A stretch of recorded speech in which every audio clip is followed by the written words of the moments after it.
Welcome to Diabreadic, Highs and Lows, Life Alongside Diabetes, a short series where we explore the family dynamics of living with a chronic illness. In each of these episodes, I will sit down with one of my family members to discuss the highs and lows of living with and alongside diabetes. And so in this episode, we have your mom. Yep, Loree Romero. Or Loree Ann, depending on which family member you're asking. It's funny we discussed that in the interview. Oh, that's so perfect. You're welcome, Grandpa. That's right. And we're also talking about Focaccia bread. My mom's favorite. All right. So when I told my mom we were making Focaccia bread for this episode, her response was classic. I wish I could recreate it. We should have did a soundbite of her. Like, oh, really? So excited and surprised. She's Italian, and every time we ask her what her favorite or what she wants us to make when she visits, it's always, can we do Focaccia bread? Always, every time. And there are a number of other things that she loves that we've made. Obviously, like the cinnamon rolls we did for a previous episode. She loved those. The one time we made it when she was here too, but there's something about that Focaccia. It's in her Italian blood. That's right. And this kind of gets into the first thing about this bread that I think is funny, interesting, whatever. How do you say the name of this bread?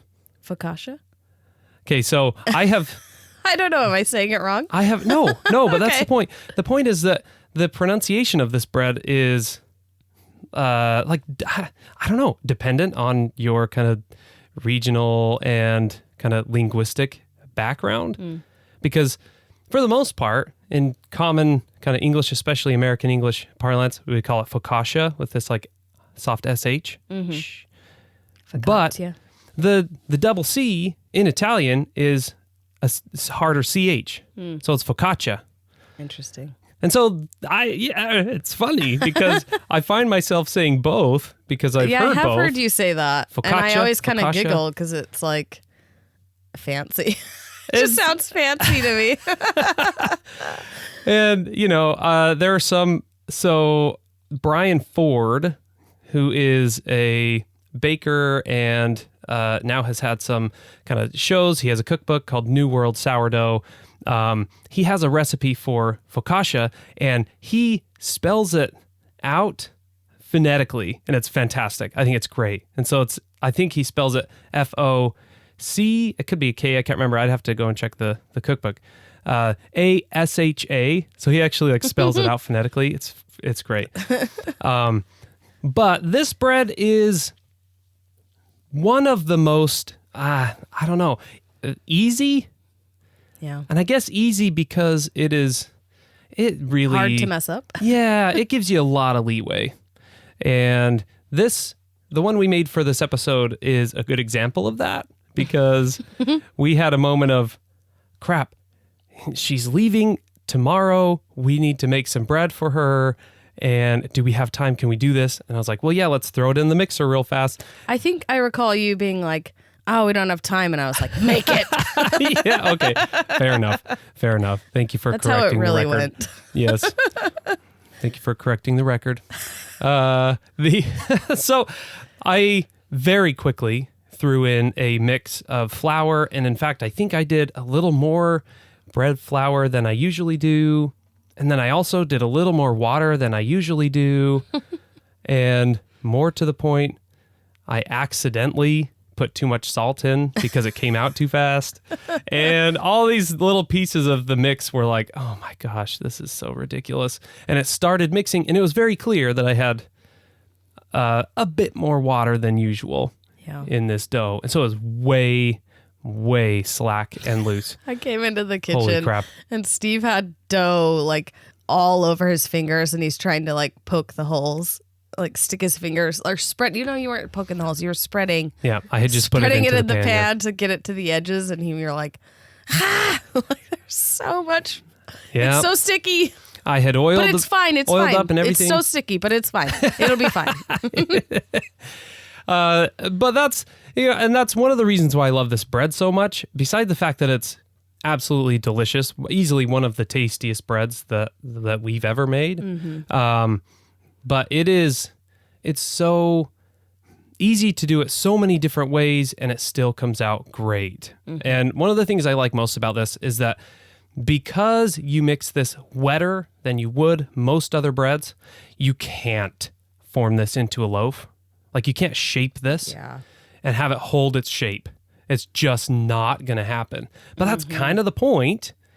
More water means that it will facilitate a little bit more bubbles as it ferments. And so that super, super loose, slack dough, you just put it into either a sheet pan or a like 13 by 9 cake pan or something like that. And this thing will fill the space because it's so loose. It just kind of like over the span of its hour and a half second rise there, you pop it in that and it spreads and it's super, super slack, so soft. And the thing that sets this bread apart from a lot of the others that we've done thus far is the, frankly, kind of excess of olive oil that's included in this recipe. It's like swimming, basically. Yeah, so the dough itself, it has olive oil in there, but it's not like an excessive amount. But the key is that you put actually a ton of olive oil in the pan when you put the dough in there to do its last rise. And then before you put it in the oven, pour a bunch more on top, dimple it down with your fingers. Basically, just push your fingers down to the bottom of the pan through the dough. And all of that olive oil, that it's more, I mean, it's going to look like it's too much, kind of. So in the corners, you can see it's the like olive oil almost like puddling. Yes. And in the little dimples you made with your fingers. Yeah. You got little pools of olive oil. But when you bake it, it's pretty hot. This is pretty hot for most breads, 425. Some people do 450 Fahrenheit. It's pretty hot, but all of that olive oil fries the exterior of the bread while the inside is rising. And it kind of seeps inside too. The inside, you could taste the olive oil. And this, the one we made, we just topped with salt. Yeah. There are so many different things you could put on it. I'm usually the picky one in the family. But I mean, if you've been to Italy, I've been Cinque Terre. I don't know if I'm saying that right. I never know if I'm saying anything right, but anyway, is this little town, seaside town in Italy. I think that's where focaccia kind of originated, or that's what they claim. Right.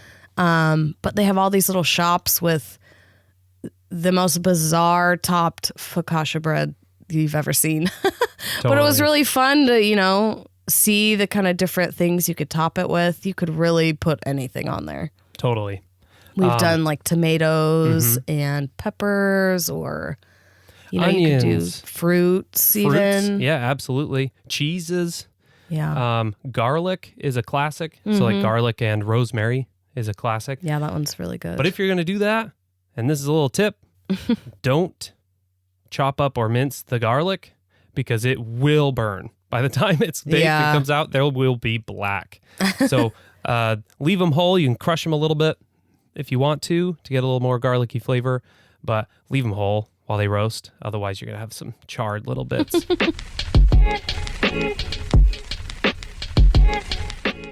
All right, we are here today with Loree Ann Romrell, sorry. My Grandpa. mom. That's for you, Grandpa. And we're going to be talking about our experiences together. It all kind of started with you, so I guess let's start out. Yes, it did. Why don't you tell us about the beginnings? Well, the beginnings were we were going to take a trip to San Francisco, and about, a week or two before we were getting ready to leave, I started worrying that maybe you had a urinary infection or something because you're going to the bathroom all the time. And that's kind of how you feel, like you have to go to the bathroom all the time. And so I was a little bit worried about it. And so I thought, before we go, we better go to the doctor and make sure that you don't have a urinary infection. So I took you to Dr. Cannon, our pediatric doctor who we all loved, and he did tests and everything was just fine. Nothing. And I'm thinking, I don't know, this is not normal. And so we go on our trip to San Francisco. Now the trip to San Francisco, I found where every bathroom was close to where we went because that's all you had to do. And when you're on trips, you're always drinking pop because you're outside or you're having treats and stuff. So I'm sure they just made it worse because it wasn't normal food. We were out, trekking around through San Francisco. But then by the time we were coming back, it just didn't seem like it was a urinary infection. It seemed like it was something else. And I had experience with some friends when your dad was in Berkeley going to law school. A girl named Melissa, who we actually named you after, who was one of my really good friends, bizarrely enough, had type 1 diabetes, and she had 3 kids. And so I knew a little bit about her life and how she dealt with things.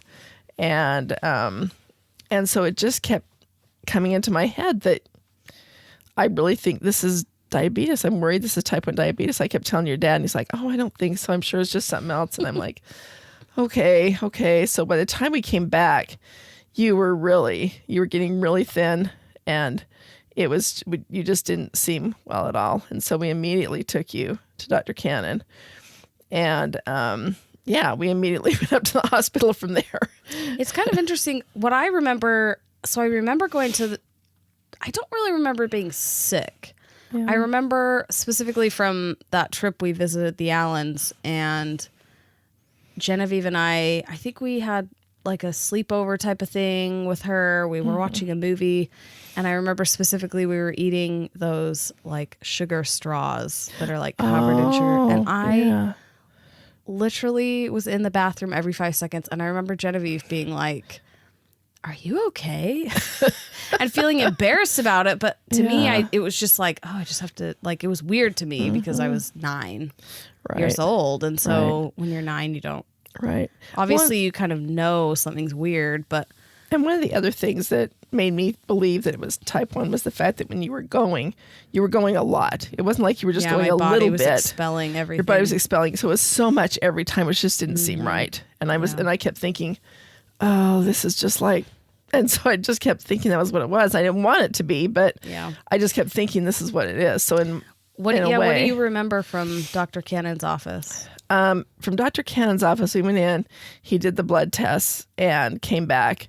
And I remember his face because his face came in, and I just knew that I was right because it was not going to be, I mean, it could have been something worse, obviously, but it was, the fact that it was that. When he said, yes, she's probably has type 1 diabetes. And at that point,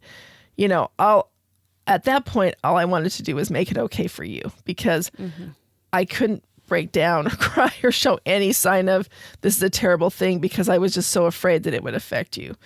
So that I'd be scared. Yeah. So I just wanted it to be as normal as possible and say, okay, we're going to deal with this. It's going to be fine. We're going to have to go up to the hospital and figure out how to do this. And then we'll be able to come home and we'll be fine. And so that's kind of how I sort of went into that mode.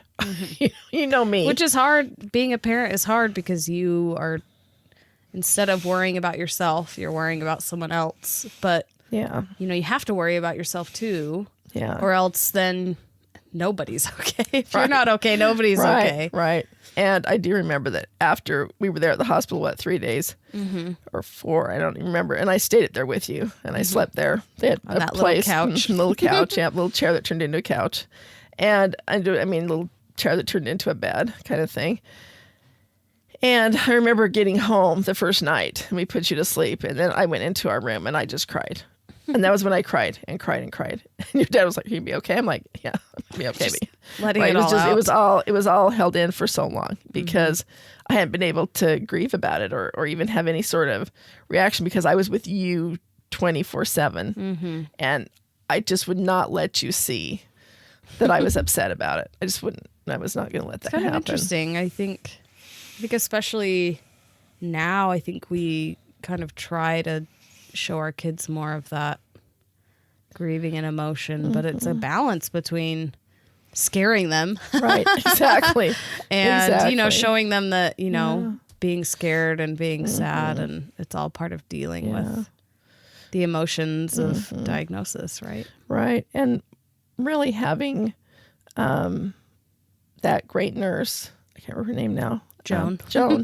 Joan was really great because she would not allow Melissa to feel like she was any different. That you're the same person. You're able to do all these things. And I can remember her saying, "What do you like to do?" And you said, "Well, I like to do dance and I like to swim."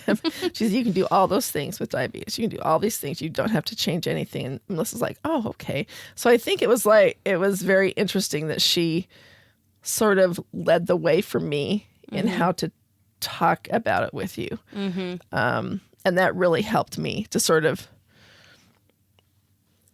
think about how I wanted to deal with it with you too. So yeah, it was it was such a shock. Do you remember anything? Obviously, the overwhelm of the hospital, but do you remember?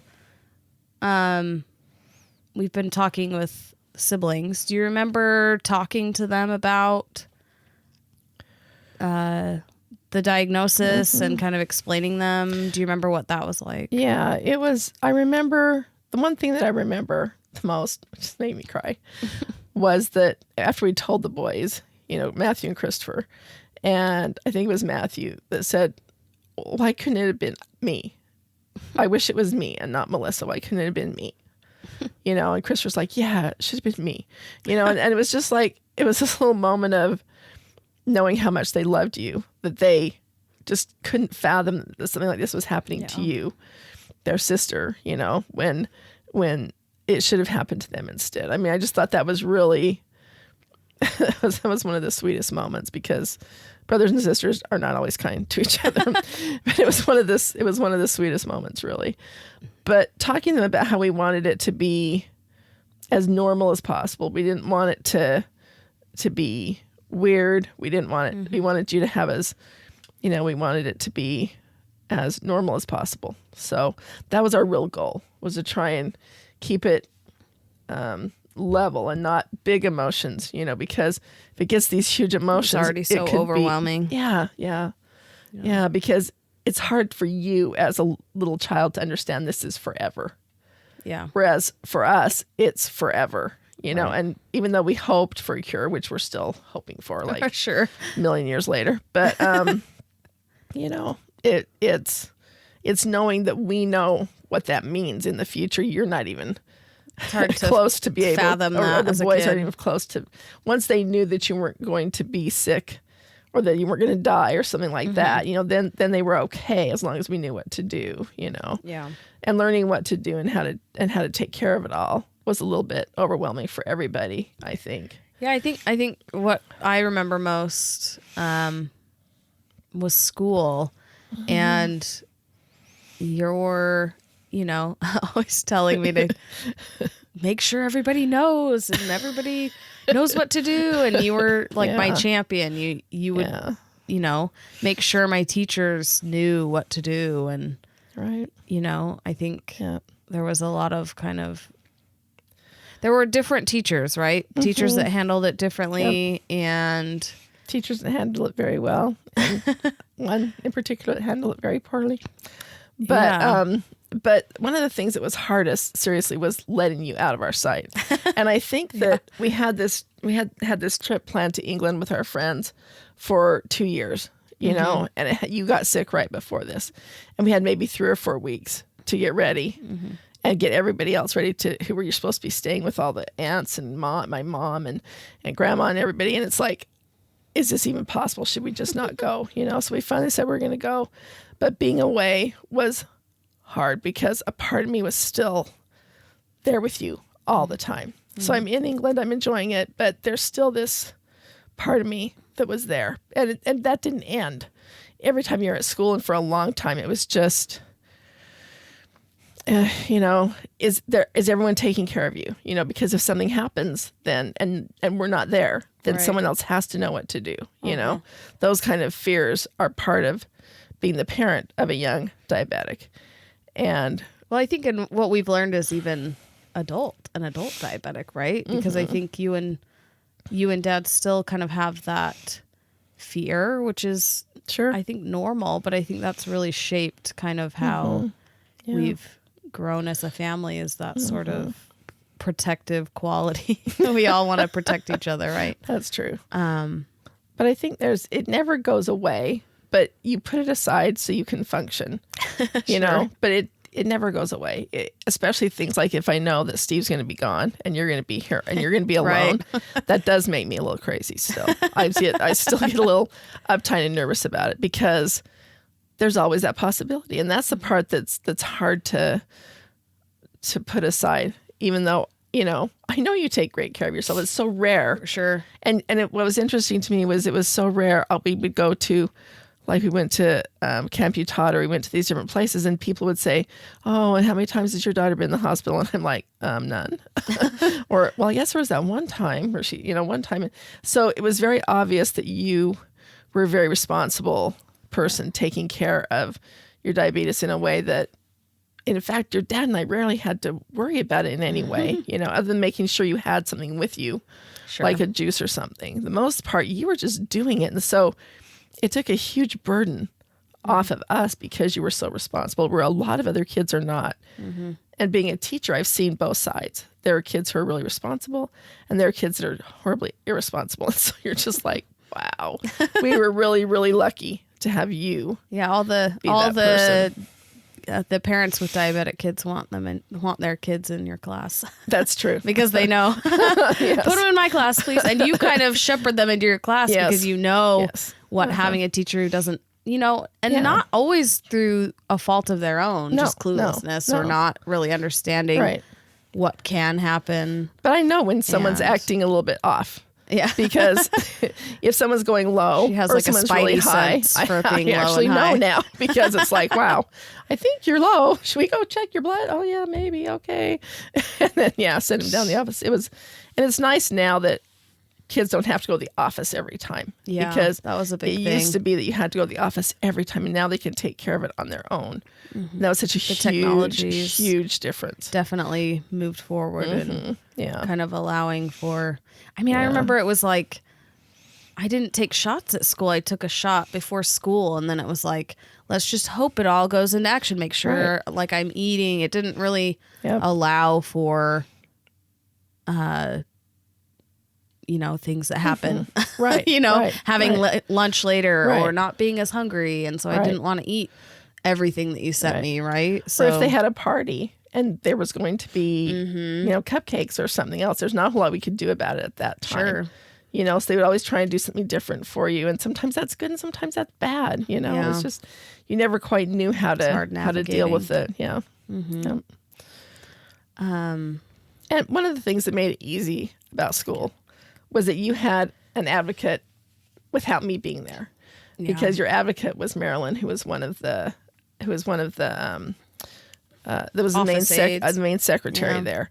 And she just had your back, and she was there for you and made sure that everything was okay and loved you, and you knew that she cared about you. And so it was a safe place. It wasn't like you went to the office and you had a place where you felt like you weren't cared for. Yeah. And that made me feel really good in elementary school. Once you went to junior high, it was entirely different. Well, and having all those different teachers, some of them who don't really remember you. I had a teacher who almost threatened to fail me when I was low and kind of being all over the place, and it was nuts. And I remember walking into the hallway, not like just being totally out of it. And I remember you talked to her at a parent-teacher conference, and she didn't even remember I was diabetic. Yeah, I'm like, and the fury, moms. You don't want to see the fury of Mrs. Romero. No, not when it comes to my kids. Not when I know what it takes to be that teacher. And if you're not going to be that teacher, then why are you there with my child? So, it was not good. And I know because it's so many kids, you know, but you have to at least understand the few that have these issues. I mean, it's such a small thing to be able to know and understand. But for people who have not had anyone in their family that had type 1 diabetes, it is hard for them to understand. If they've had type 2 diabetics, it's not the same. Yeah. And so until they really understand it, sometimes people take it too lightly. Yeah. You know? Yeah. It's kind of an interesting, just feeling, letting your child go out into the world and like letting them experience things. And I think we've kind of talked about the feelings that I have feeling anxious about you guys worrying about me, you know? And that's kind of hard too, is finding that balance between feeling worried about someone, but also knowing that, you know, life has to move forward and I have to live my life. Right. And I think that's kind of a messy in between that a lot of diabetics probably feel. You know, I often wonder, now they have the technology where you can, you know, view your kids' numbers on your phone. And I feel like that can be a blessing and a curse for people who are overly anxious or stressed and checking it all the time and worrying. I feel like I would just be constantly, you know, like looking at it. Oh, okay, they're at school. Okay. You know, and there's always that, you're never just soaring at 100 all the time, right? There's always a dip, and there's always, you know, it's kind of a spidey sense that you have. Yeah, exactly. Like, are you low? Are you high? Like, well, and then I'd be like, no, I'm not. I'm like, okay. 15 minutes later. Is there anybody can get your dad Fine, to talk I to you? actually am. Because usually if I would say it and then it'd be like, no, stop telling me I'm high. It's embarrassing. I'm like, especially when we're out in public. That sounds so weird. I'm like, I'm really sorry. I don't know how to say it. Let's come up with a different way. No. But it was really hard you know, and the interesting thing was, I think that because I was always grateful in a way that you got diabetes when you did, if you were going to, because I thought if we had to do it when you were a teenager, it would just, all hell would have broken loose. And I don't think that would have been, but because you were so used to it and we knew we were doing it, you'd sort of adjusted. You didn't have a lot of the problems that a lot of other kids had when they were, that we were warned about, you know, that the kids who are teenagers can go through, where they will do weird things to try and lose weight, or they will do these kind of things to, you know, that are really abusive to their bodies, using their diabetes to make those things happen. And so, you know, we were grateful that you know, had your swimming, you had your friends. It was a pretty stable existence for you during those times. It was hard for us to have you go to college. That was another hard time, where we didn't see you every day and you were just gone. You know, I mean, that was hard because you worry, is she taking care of herself? You know, is anyone else paying attention? You know, her roommates understand this.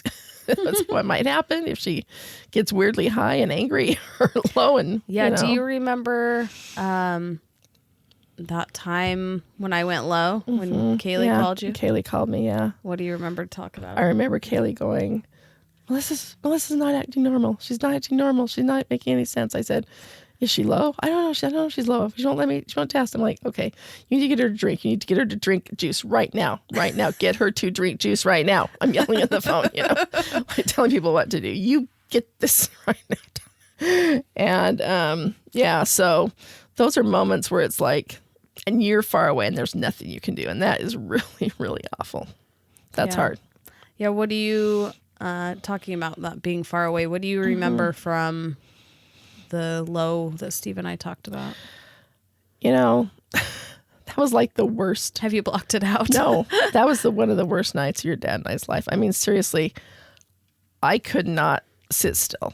I just paced. I don't know how long it was, 45 minutes? I don't know, an hour? It was like, it seemed like forever, but we just paced and paced and paced when we were waiting to hear back.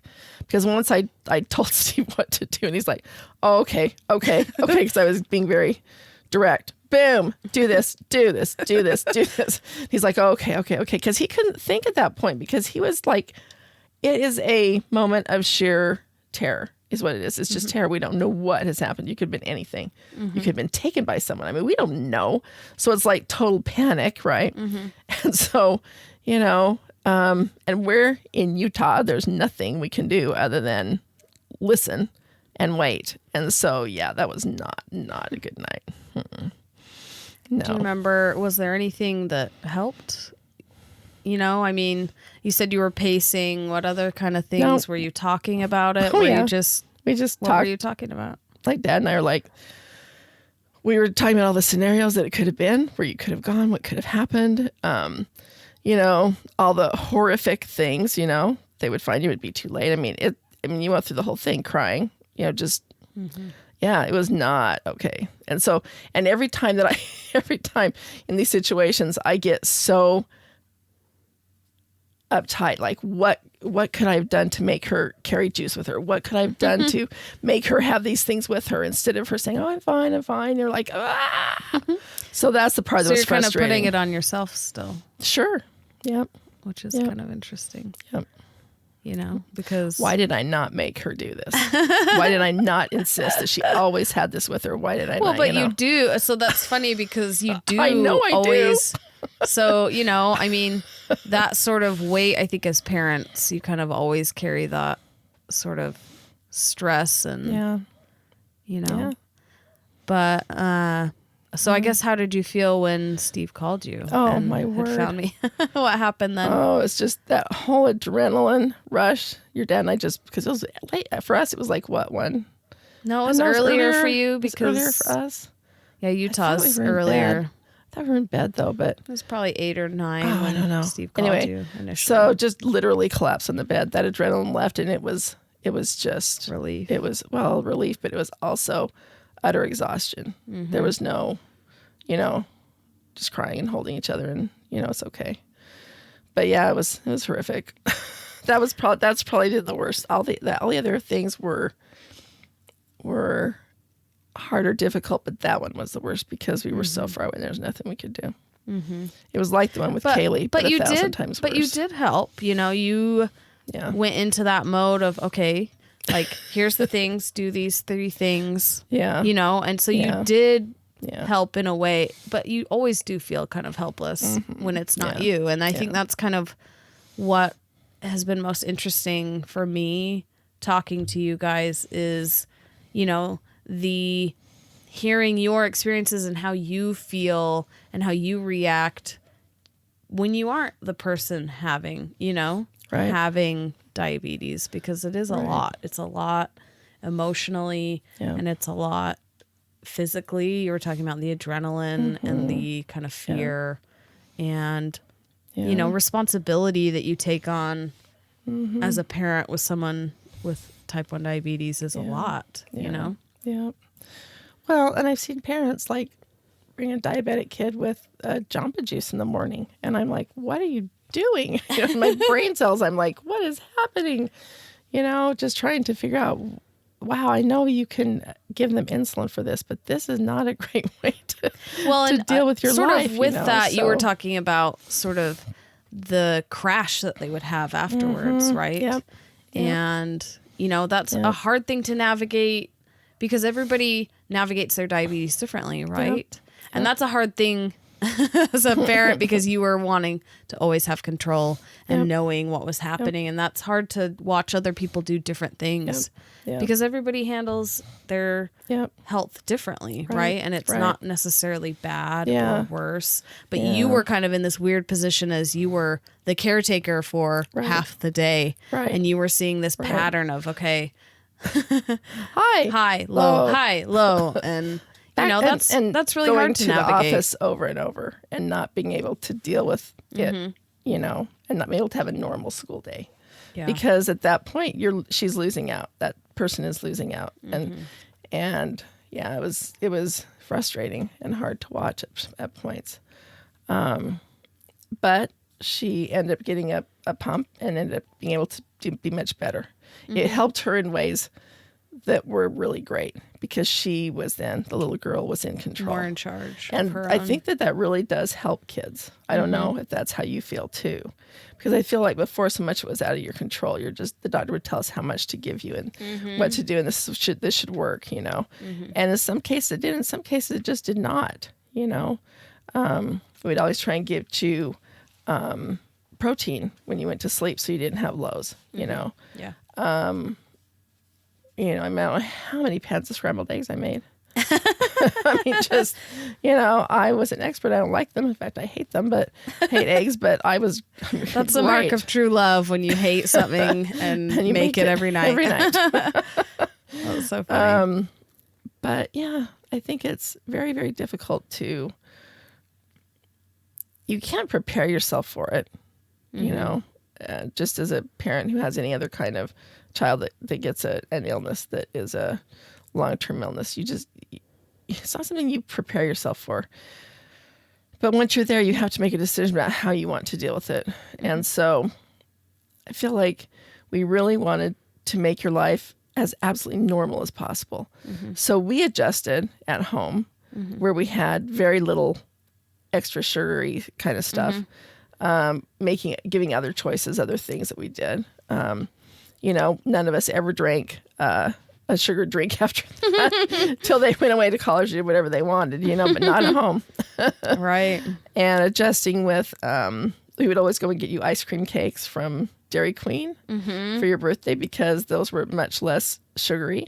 Yeah, and just funny things that we did, that. And it's funny because you weren't making those decisions in a way that was out loud to me. Like it was never like, well, we've got to do this because of Melissa, and I think that's important too, is sort of, everybody was, I think, was it Christopher maybe that talked about, it didn't really seem that big of a deal. We all just did it. Yeah. We all made these changes together and I'm better for it, Yeah. So, Yeah. what do we've got to talk about media play. I was not at media play. I know, but I think that's what's so interesting. Yeah. What do you remember about media play? Because this is before cell phones. So Right. When was the first you heard? So I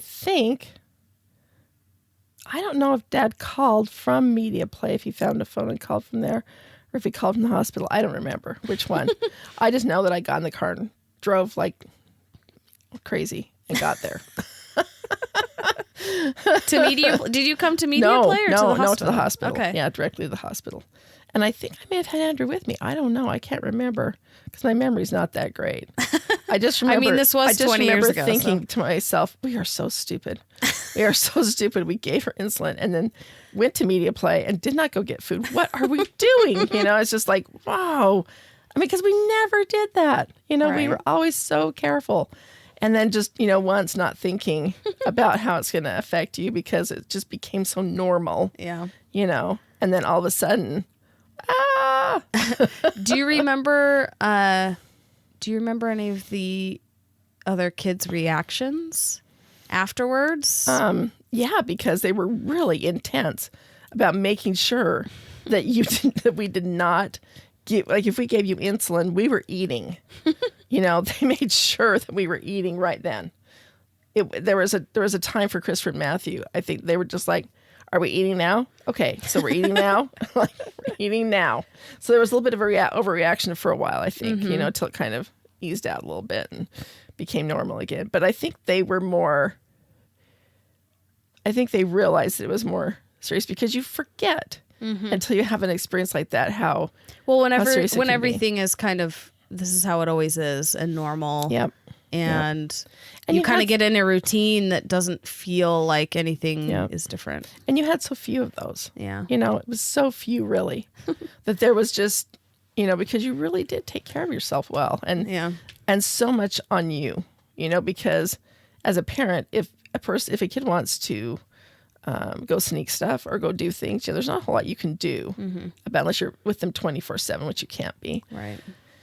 And so, it's really a testament to you and your ability to organize and your ability to be that kind of person. I always thought to myself, oh, I'm so grateful it's not one of the boys because they're so ADD and so, distractible. It's funny, it wouldn't be a podcast with my mom if she didn't brag about me. That's true. But you have to take credit where it's due because there were so many kids that did not happen with. It just... Well, and everybody acts out in their own ways, right? So that wasn't my way. I think, do you remember, we talked about that doctor. Oh, yeah. We won't speak his name. No. So do you remember, I think that really triggered me in sort of the accusation of me not, because there was a point where I was making up my numbers, writing them down different because I was afraid to not I was afraid of that sort of doctor's appointment of him telling me that this was bad and my numbers were bad. And so there is that amount of that, obviously, that happened. Do you remember? I remember much about that. I remember your anxiety about going to see him, and it just got worse. And when we were there with him, and at first, when we first went there, he seemed like this big, lovable, kind of big bear like a guy. And it seemed like it was going to be great. Mm-hmm. And then every appointment we went, it just did not work. Obviously, personalities just did not work. The way he spoke to you and the way that you reacted did not feel right to your dad and I. We just felt like, this is just not working. And so we looked around and found another person. Mm-hmm. And that person was much better for you. I don't know what it was. And I think that it kind of is a testament to like diabetes care in general, because maybe that would have worked, putting the fear in somebody, who, maybe that would work for somebody, but it definitely wasn't working. I think different personalities would deal with it differently, and they may have liked that. Mm-hmm. Someone's going to be that way with them, Maybe you need that kind of fear of like, okay, I need to take care of myself. This is what I need to do. I need to not make up my numbers. But, it was like, don't make up your numbers. But it was like, okay, your numbers don't match your A1C, but that's because I was afraid of being imperfect. I had this like perfect complex of, I've got to always have perfect numbers, but that's impossible. Right, exactly. And I think that really kind of, traumatized me in a different way. Yeah. But, and I don't think that we understood that at first. Mm-hmm. We didn't understand that you were making up your numbers, right? Because, there's only I could sit there and watch you every single time, but you would have never allowed it because you're very independent. And it was like, well, then you never learn to do it for yourself. If you're being watched all the time isn't healthy either. No. And so, so the fact that we found that other doctor that seemed to do much better for you and worked with your personality. So I think, he was a very popular doctor. Everybody recommended him. So, you're like, wow, we've got this great doctor, and then it wasn't working. And it's like, what is happening? So, and I don't remember what it was that triggered it one time there when you came home and you were just crying and feeling terrible about yourself, and your dad and I are looking at you like, this is just not okay.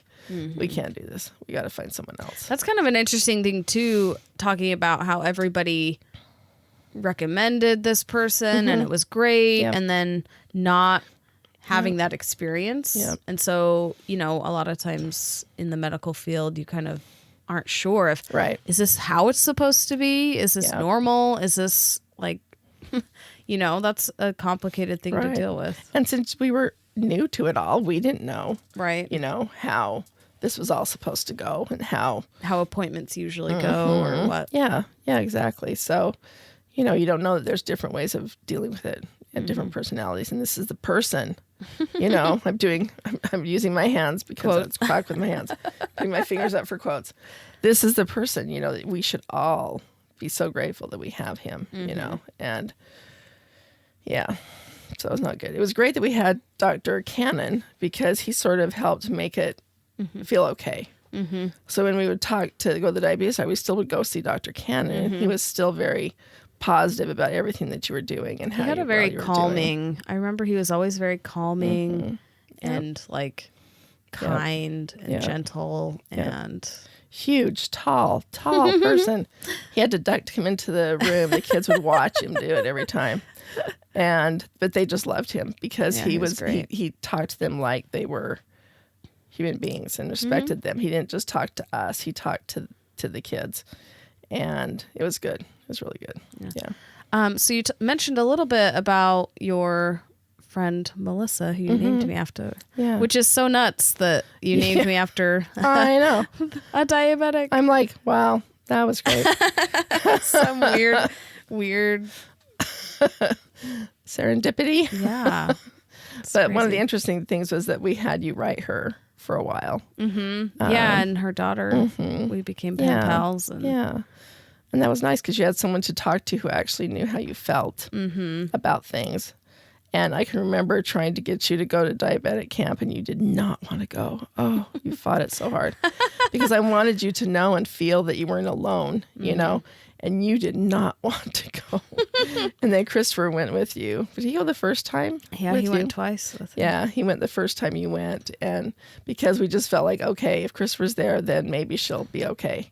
And once we knew Christopher was going and we got him in, then you were okay with going. So once you got there, did you like it or did you not like it? I think there's a little bit of both. I think I was always kind of shy, and it was always hard for me. Maybe, I don't know, I was like an introvert as a kid, but not really knowing it. I was always kind of shy about.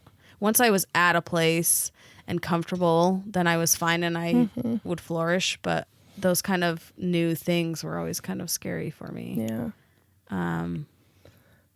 Did it make a difference for you to see that there were these other people that were doing the same thing? Yeah, it was kind of a weird phenomenon because I went from like a school where I think there were maybe 1 or 2 people with diabetes to this environment where there were lots of people with diabetes. And it was always interesting seeing different ways of, you know, different blood testers, and everybody had different blood testers, and everybody had different things that they ate when they were low.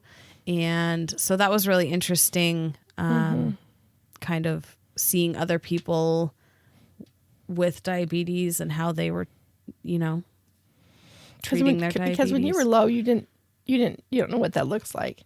Yeah. But then you got to see other people who were low and then understood why we say, oh, Melissa, you're low.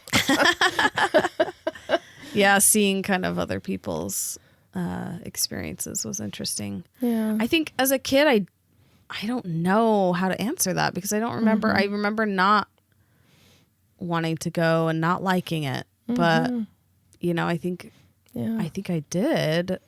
I don't know. That's interesting. I'll have to think about that more. Yeah. Because you didn't want to continue. Yeah. You only went, what, twice or 3 times? I can't remember. I think I only went twice. Yeah. I think so too. It's kind of interesting. Yeah.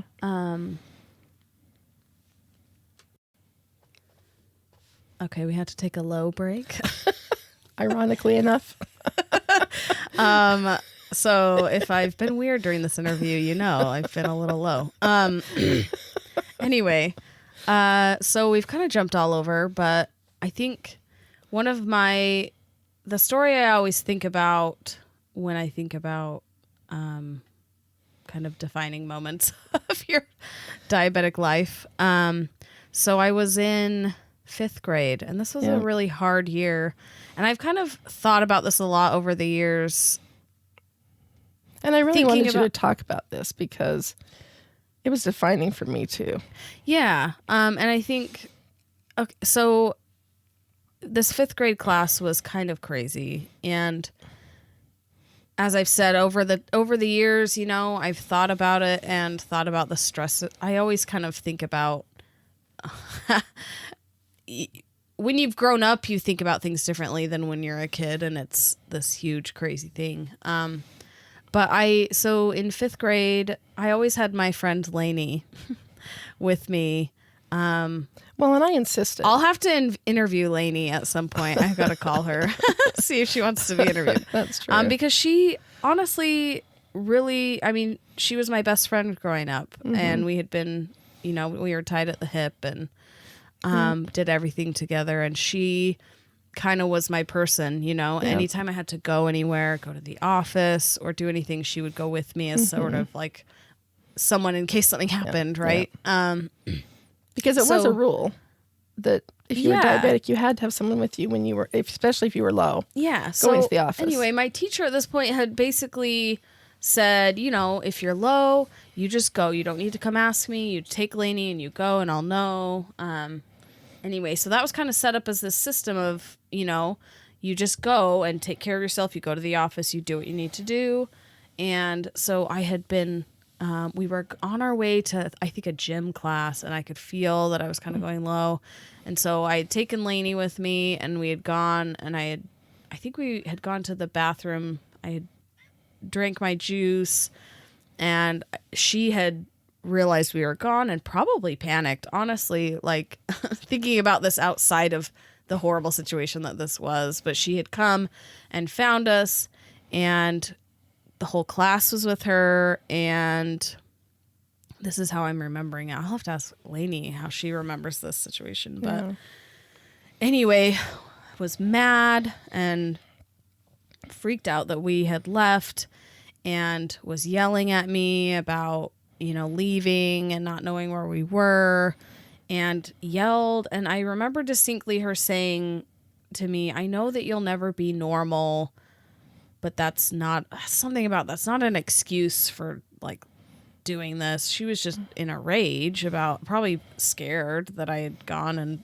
wasn't there. Or she'd lost control of the class. The whole year was about, losing control of this class of girls, and it was just crazy. And so all of this kind of wrapped up into one. But that moment where she said that to me was really, I cried, and it was horrible. Do you remember me telling you about it? Yeah. Mm-hmm. Yep. Because I don't remember telling you about it. I just remember that you moment. Came home and told me, because you got into trouble, and told me, she told me to go, Mom. And I took Lainey and we went. And when she came back, she said this to me, and I was so angry. And I went to the school the next morning, and I found Marilyn, the secretary, and I told her the story, and I told her exactly what happened. And I said, I expect that if my daughter needs to go to the restroom, or is feeling low, that she will be able to go to the office without anyone making her feel uncomfortable or bad about this. This will not stand. I am so angry and upset.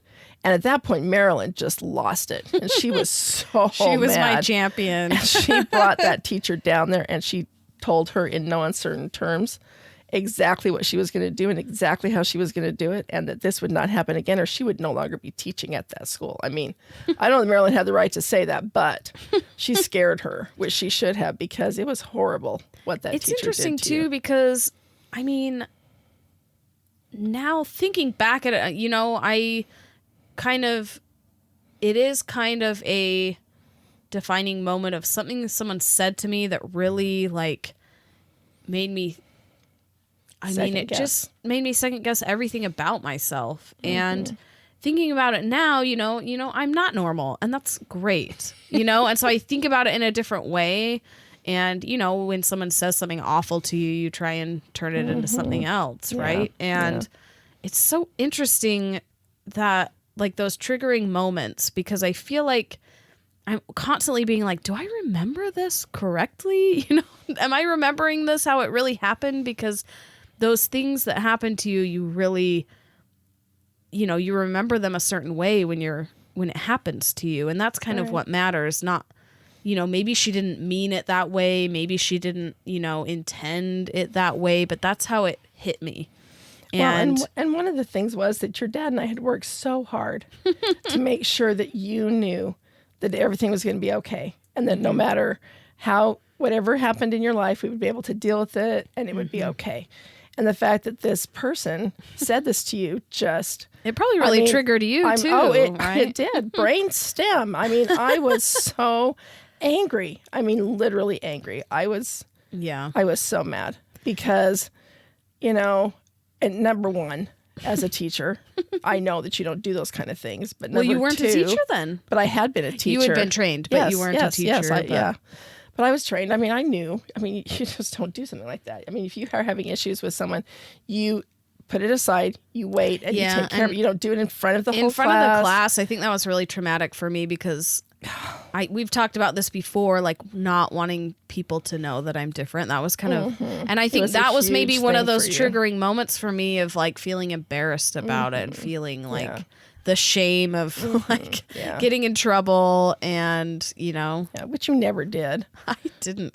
No, no. And it was just so, it was traumatizing. Number one, you never wanted anyone to know. If I ever told anyone, it was such a big deal. We have to talk about the women at the place we went to eat.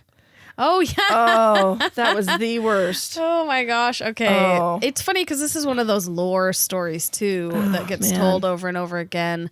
And it's funny because of the way that, I mean, just tell it. You go ahead. So I can't remember where we were. We were at Gardner Village. Gardner Village. Yeah, we were at Gardner Village and we were ordering drinks.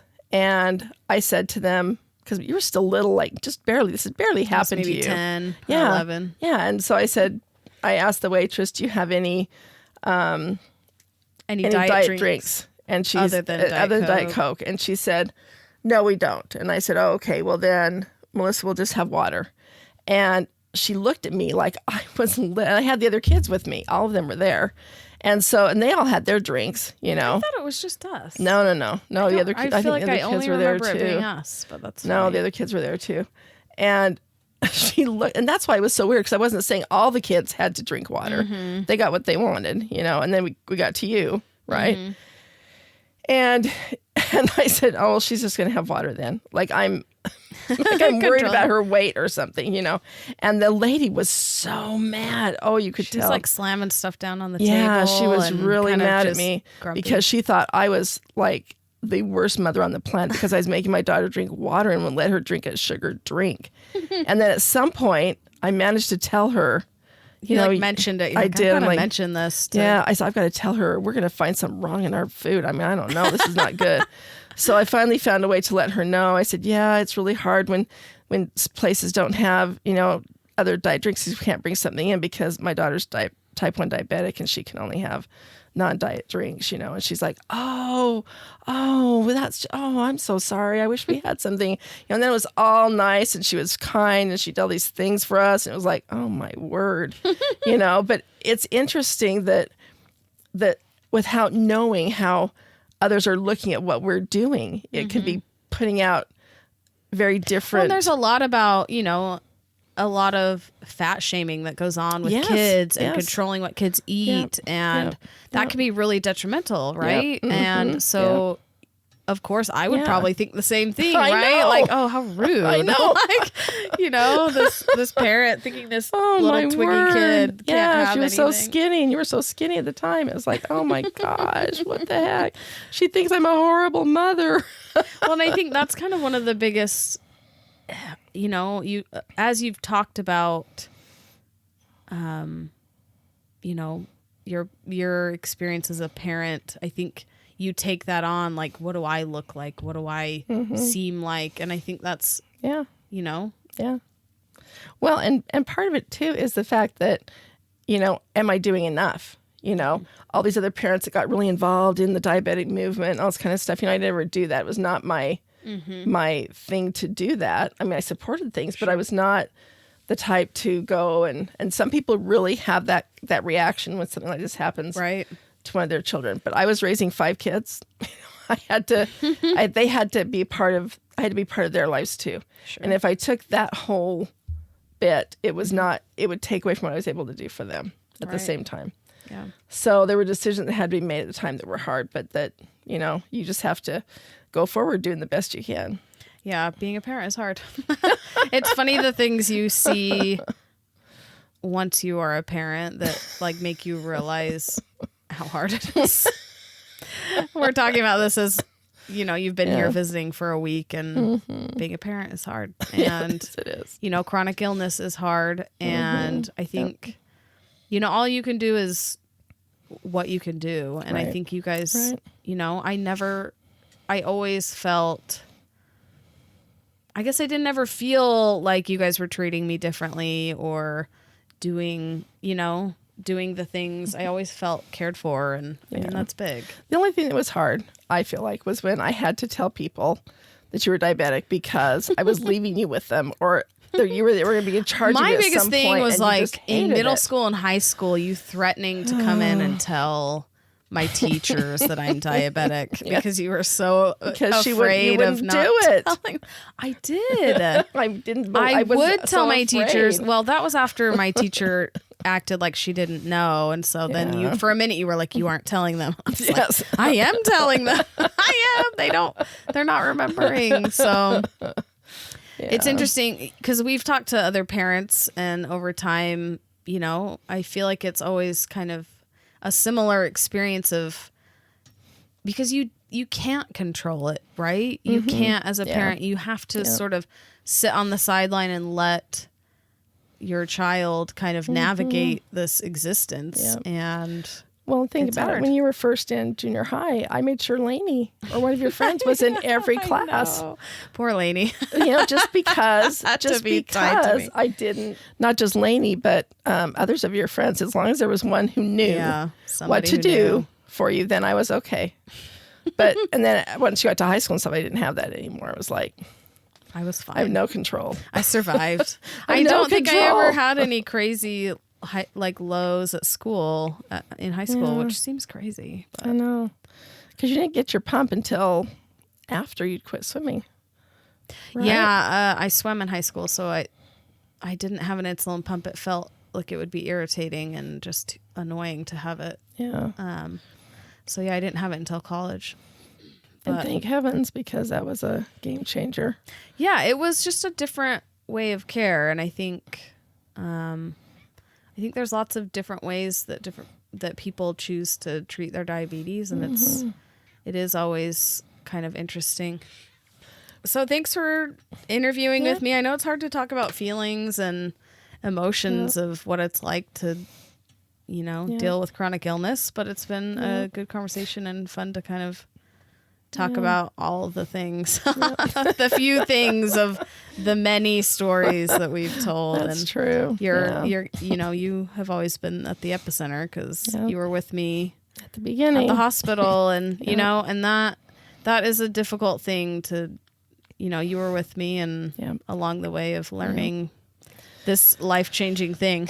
It was hard. So it was very hard, but we managed it. And even through the teenage years, which were very hard, and we managed to get through it because we're both very emotional and like to yell.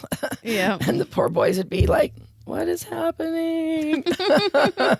We're surviving. But somehow. We survived it all. We still love each other and everything. Yeah. But thank you, honey. It's been wonderful. Of course.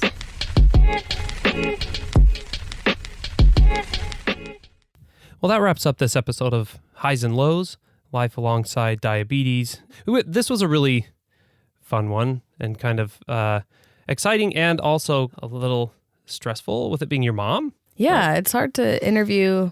I think it's just hard to interview family in general because you're so used to the way you talk without the pressure of a microphone. Right. And so, it's great to kind of communicate in different ways and bring out different things that you wouldn't originally. Yeah, for sure.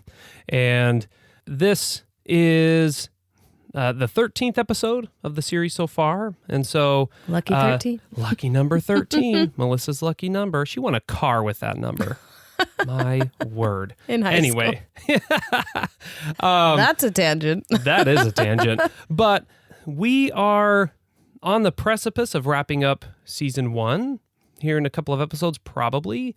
And as we are thinking through the future of the show, one of the things that we want to do is space these episodes out just a little bit. So rather than a weekly release, we will likely be moving to an every 2-week structure.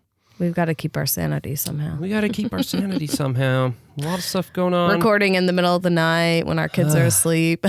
And this also will open up a little more space for some of the other things we want to do, like the blog, like focusing on producing and thinking through our engagements with some of these themes in different and creative ways. So thank you for listening to this episode. As usual, wherever you're listening, go ahead and like and subscribe. If you're on Spotify or Apple Podcasts, go ahead and leave us a review. It does help us out, gets the show into more ears. So head over to Instagram, check out previous posts, images of some of the breads we've made. It'll link to our blog and our website. Yeah, Diabreadic.com. Go ahead and check it out, and we will catch you on the next episode.